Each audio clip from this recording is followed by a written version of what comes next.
2022년 2월 15일 화요일 달코라 뉴스입니다. 소셜미디어 페이스북의 모 회사 메타 플랫폼이 얼굴 인식 기술을 이용해 주민들의 사생활을 침해했다며 어제 텍사스주가 소송을 제기했습니다. 주지사 선거 관련 여론조사에서 공화당의 그렉 에봇 주지사가 민주당의 베토 오루크 전 연방 하원의원을 앞서는 것으로 나타났습니다. 사기 수법인 로맨스 스캠 피해 규모가 지난해 5억 4,700만 달러에 달했습니다. 한국의 코로나 바이러스 오미크론 확산세에 미국 질병통제예방센터가 한국 여행을 피하라고 권고했습니다.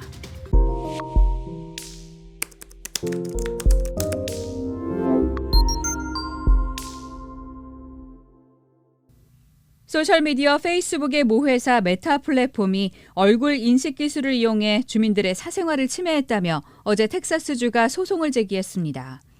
켄 팩스턴 주 검찰총장은 페이스북의 얼굴 인식 기술이 텍사스의 사생활 보호법을 위반했다며 메타를 상대로 마샬 지방법원에 소송을 제기했다고 밝혔습니다.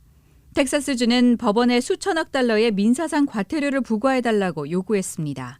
월스트리트저널은 텍사스의 이번 소송에 대해 사생활보호법이 거대 정보기술 기업에 끼치는 파급력을 보여주는 사례라고 분석했습니다.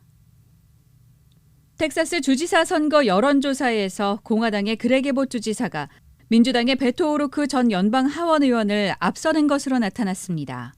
어제 공개된 UT와 텍사스 정치 프로젝트의 여론조사 결과에 따르면 현 그렉 에봇 주지사가 오루크 전 의원보다 10%포인트 더 많은 지지를 받았습니다. 특히 무당층에서도 거의 2대1의 비율로 에봇 주지사가 오루크 전 의원보다 더 많은 지지를 받는 것으로 나타났습니다. 에봇 주지사는 이번 선거에서 3선에 도전하는 한편 오루크 전 의원의 경우 텍사스 연방 상원 후보와 대통령 후보로 나선 바 있는 만큼 민주당 경쟁자들 중 가장 인지도가 높은 정치인입니다. 인터넷으로 연인을 찾는 것처럼 접근한 뒤 돈을 뜯어내는 로맨스 스캠 피해 규모가 지난해 5억 4,700만 달러에 달했습니다.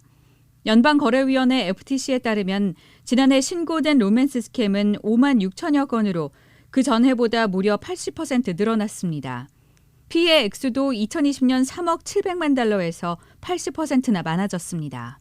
로맨스 스캠 피해는 보통 70대 이상 노인층에서 빈번하지만 지난해에는 18세와 29세 사이 청년층에서 피해가 확산했다고 FTC는 분석했습니다. 지난해 로맨스 스캠이 역대 최다를 기록한 이유는 코로나19 사태의 영향으로 보입니다. 재택근무가 늘어나고 혼자 있는 시간이 길어지면서 외로움을 느끼는 사람들이 자연스럽게 로맨스 스캠에 취약해졌다는 설명입니다. 한국의 코로나 바이러스 오미크론 확산세에 미국 질병통제예방센터가 한국 여행을 피하라고 권고했습니다. CDC는 어제 갱신한 코로나19 여행 경보에서 한국과 벨라루스, 아제르바이잔, 코모로스, 프랑스령 폴리네시아, 프랑스령 생피에르 섬과 미켈롱 섬 등 6개 나라와 자치령의 코로나19 위험 정도를 최고 등급인 4단계 매우 높음으로 상향 조정하고 이들 지역으로의 여행을 피해야 한다고 했습니다. 그러면서 한국으로 반드시 여행을 가야 한다면 그 전에 코로나 바이러스 예방주사를 맞고 자격이 된다면 부스터샷까지 맞으라고 조언했습니다. 오늘의 단신입니다. 한국의 3구 대선의 공식 선거운동이 15일 0시를 기해 본격 시작되면서 여야 대선 후보들이 전국을 누비며 본격적인 유세 대결에 들어갔습니다. 20대 대선 유세 첫날인 오늘 오후 충남 천안시 동남구 한 도로에 정차해 있던 국민의당 안철수 대선 후보의 유세버스 안에서 70대와 50대 선거운동원 2명이 숨져 있는 것을 다른 당원이 발견했습니다.